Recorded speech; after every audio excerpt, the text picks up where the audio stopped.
রাতের আঁধারে কে বা কারা বিষ ঠেলে দিল পুকুরে।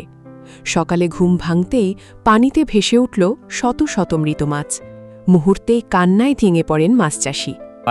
7টার সময় ফোন দিয়েছে মনির যে আমাদের বাড়ি পুষ্কুন্দিতে ঔষধ দিয়েছে। আমি আগে দেখলাম যে ঠিকই ঔষধ দিয়েছে এবং মাছ মারা গেছে। আর রাত্রের অন্ধকারে কে দিয়েছে না কি আর তো আমরা বলতে পারবো না। পিরোজপুরের মঠবাড়িয়া উপজেলায় দুর্বৃত্তদের বিষ প্রয়োগে একটি পুকুরের প্রায় 2 থেকে 3 লাখ টাকার মাছ মারা যাওয়ার অভিযোগ উঠেছে। এ ঘটনাকে কেন্দ্র করে এলাকা জুড়ে চাঞ্চল্যের সৃষ্টি হয়েছে। বিস্তারিত থাকছে পিরোজপুর থেকে SM নূরের রিপোর্টে। করা উচিত। আমি আমার জ্ঞান মেডিকেল সায়েন্সে যেটা বলে, এই পানি যদি খেত অনেক লোক অসুস্থ হতো এবং এমনকি জীবননাশের হুমকির মুখে পড়ত প্রত্যেকে।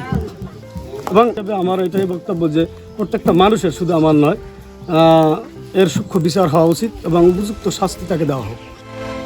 শুক্রবার 15ই মে দিবাগত গভীর রাতে উপজেলার আমরাগাছিয়া ইউনিয়নের 1 নম্বর ওয়ার্ডের গোলবুনিয়া সরকারি আশ্রয়ন প্রকল্প সংলগ্ন মোহাম্মদ ফজলুল হক আকনের পুকুরে এ ঘটনা ঘটে। ঘটনার পর থেকেই পুকুরে একের পর এক মাছ মরে ভেসে উঠতে দেখা যায়। স্থানীয় বাসিন্দারা জানান, বিষ প্রয়োগের কারণেই মাছগুলো মারা গেছে। পুকুরে নামছে, নিজের হাত দিয়ে মরা মাছগুলো উঠেছে, কারা যেন পুকুরে বিষ দিয়েছে।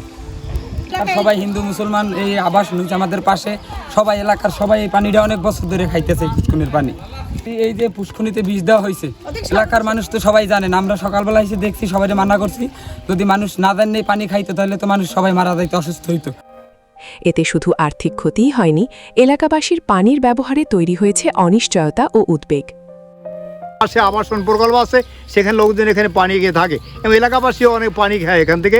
অদূর এলাকায় কোথাও পানি নেই আমি যতটুকু জানতে পেরেছি, এবং এখন তথ্যপত্র কোনো কালেকশন করতে পারিনি।